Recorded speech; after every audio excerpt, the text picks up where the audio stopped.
नमस्कार दोस्तों। आज आज हम एक नया स्टोरी स्टार्ट करते हैं। The stork and the crab, सारस और केकड़ा। Once upon a time there was stork that lived by the side of a pond. Once upon a time, एक बार की बात है। There was stork that lived by the side of a pond, एक stork सारस था। That जो lived रहता था by the side of a pond, जो कि एक तालाब के बगल में रहता था।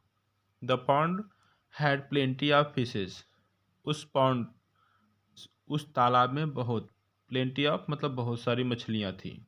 The stork use to eat these fishes and lived happily, जो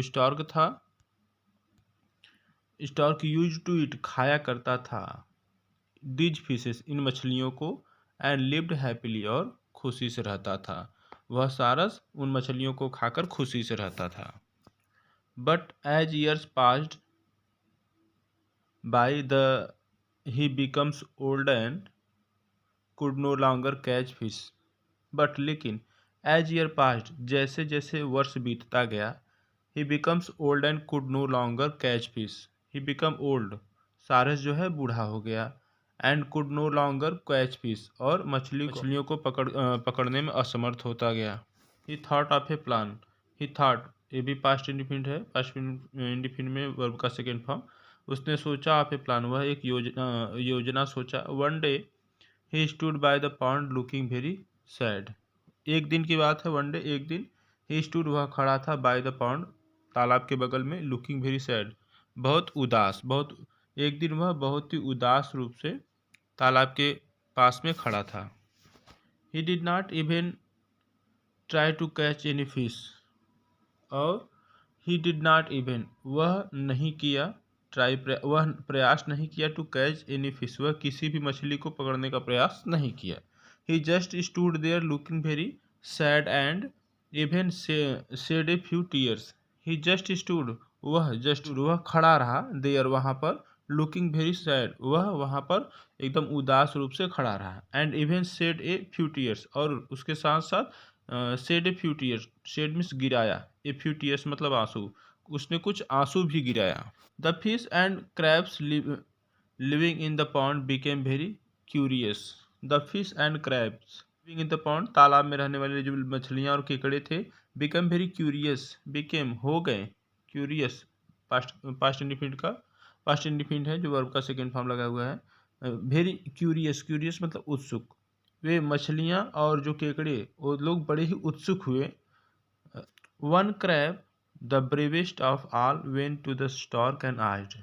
वन क्रैब, एक केकड़ा जो था, उन केकड़ों में से एक केकड़ा, द ब्रेवेस्ट ऑफ ऑल, जो सबसे बहादुर था, वेंट टू द स्टॉर्क, वह सारस के पास गया, एंड आस्क्ड, और पूछा, व्हाट्स रॉन्ग, या व्हाट इज रॉन्ग, क्या हुआ, कुछ गलत हो गया क्या। Why are you looking so sad, तुम इतने उदास क्यों दिख रहे हो।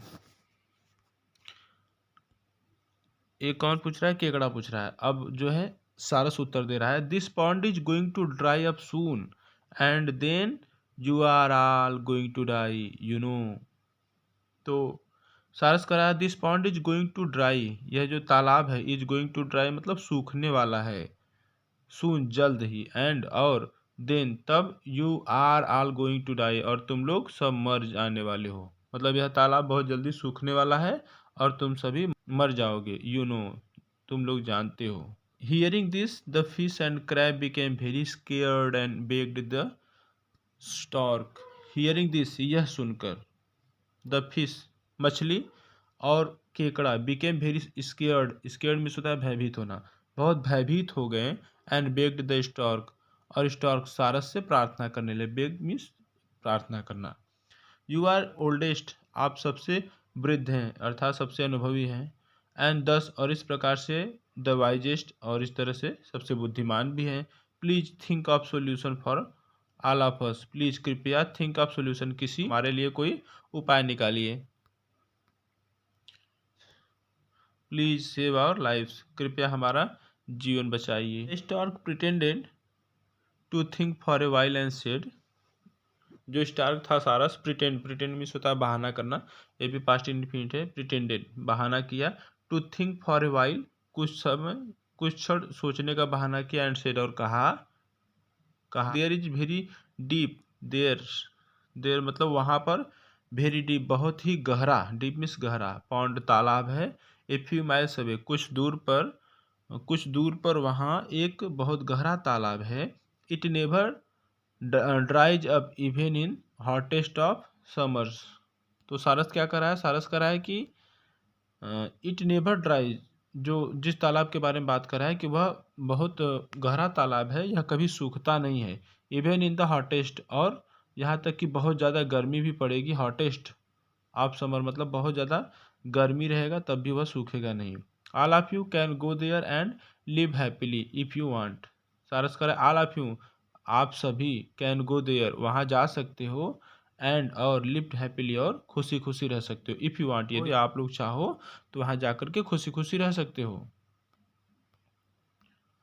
The fish and crabs like the idea very much. और जो मछली थे तालाब में, जो मछलियाँ थी मछलियाँ, और उसके साथ साथ जो क्रैब्स थे, लाइक द आइडिया, आइडिया में विचार, इस विचार को उन्होंने पसंद किया, वेरी मच बहुत अधिक, वे लोग इस सारस के विचारों को बहुत अधिक पसंद किए। Oh we can be saved, हम बचाए जा सकते हैं या हम बच सकते हैं, but they did not know how to get there, लेकिन दे डिड नॉट नो, लेकिन जो तालाब में मछलियाँ और केकड़े थे, डिड नॉट नो नहीं जानते थे, हाउ टू गेट देयर मतलब वहाँ तक कैसे पहुँचा जाए, गेट देयर पहुँचने की बात है, वहाँ तक कैसे पहुँचा जाए ये नहीं जानते थे, बट हम वहाँ कैसे पहुँच सकते हैं,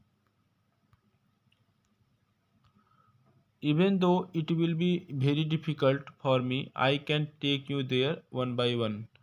अब क्या सारस कह रहा है कि यद्यपि it will be very difficult, बहुत कठिन होगा, वेरी डिफ़िकल्ट बहुत कठिन होगा, विल बी होगा बहुत कठिन होगा, फॉर मी मेरे लिए, me I can take you there one by one. तो सारस कह रहा है कि हालांकि मेरे लिए बहुत कठिन होगा फिर भी I can take you there one by one, I can take you there मैं तुम्हें टेक यू ले जा सकता हूँ, देयर वहाँ पर वन बाई वन एक एक करके हम, मैं जो है तुम लोगों को वहाँ ले जा सकता हूँ। So the next day the stork started carrying the fish, but instead of going to the new pond, the stork would carry the fish to a nearby rock and eat it। तो क्या कह रहा है कि इसलिए the next day, इसलिए दूसरे दिन, द स्टार्क स्टार्टेड, स्टार्क जो सारस था स्टार्टेड शुरू कर दिया, कैरिंग द फिश मछलियों को ढोना, मछलियों को वहाँ ले जाना शुरू कर दिया, बट लेकिन instead of going to the new pond, लेकिन इंस्टीड ऑफ के बजाय, going to the new pond नए तालाब पे या नए तालाब तक जाने के बजाय, the stork would carry, stork जो सारस था वुड कैरी ले जाता था, द फिश मछलियों को, to a nearby rock and it मतलब एक रॉक चट्टान था, उस चट्टान के पास ले जाता और उनको खा जाता। This went on for a few days and then it was the turn of the brave crab. इस तरह से करा दिस वेंट, यह प्रक्रिया जो है, वेंट ऑन चलता रहा, फॉर ए फ्यू डे कुछ दिनों तक यह प्रक्रिया चलता रहा, एंड देन और तब it was the turn of the brave crab, अब आया बारी किसका, टर्न मीन्स बारी, अब किसकी बारी आई, ब्रेव कैब की, उस जो बहादुर केकड़ा था उसकी बारी आई। He sat on the stork back for the journey, he sat वह केकड़ा जो है सेट बैठ गया, ऑन द स्टॉर्क सारस के बैक मतलब पीठ पर, फॉर द जर्नी यात्रा के लिए, वह कहाँ बैठा, वह सारस की पीठ पर बैठ गया। But as they reach the rock the crab to his horror saw a huge pile of fish bones, लेकिन एज दे रीच्ड, जो ही दे रीच्ड वो पहुँचे, केकड़ा और सारस पहुँचे, द रॉक उस चट्टान के पास, the crab to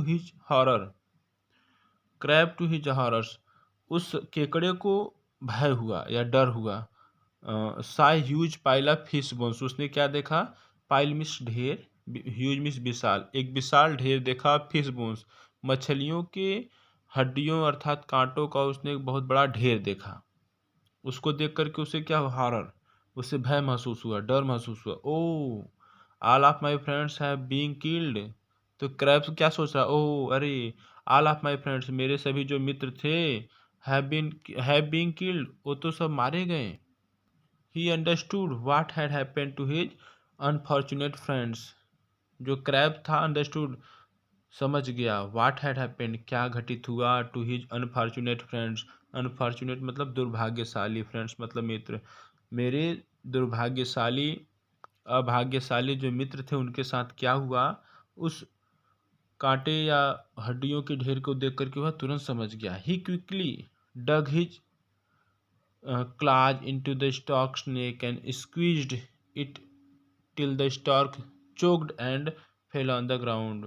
He quickly, वह तुरंत क्या किया, केकड़े ने तुरंत क्विकली डग हिज क्लाज, उसने अपने पंजों को खोला, इनटू द, तुरंत डग मिस होता है धसाना, धसाया, हिज क्लाज अपने पंजों को, इनटू द स्टार्क स्नेक्स, सारस के नेक मतलब गर्दन पे, सारस के गर्दन पे उसने क्या किया, अपने पंजे को धसाया, and squeezed it till the stork, और तब तक धसाए रखा, it till the stork choked and fell on the ground, तब तक जब तक वह चोक मतलब रुका नहीं, सारस रुका नहीं, and fell on the ground, और जमीन पे गिरा नहीं, जब तक वह जमीन पर गिरा नहीं तब तक वह क्या किया, केकड़े ने अपने पंजों को उसके गर्दन में धसाए रखा।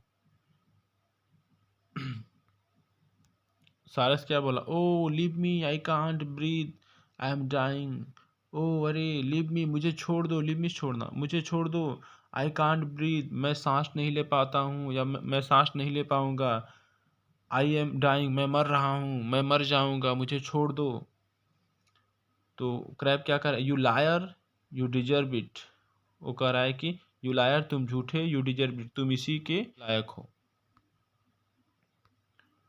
The crab then quickly scrambled back to the pond and told his friends the whole story and how he took revenge.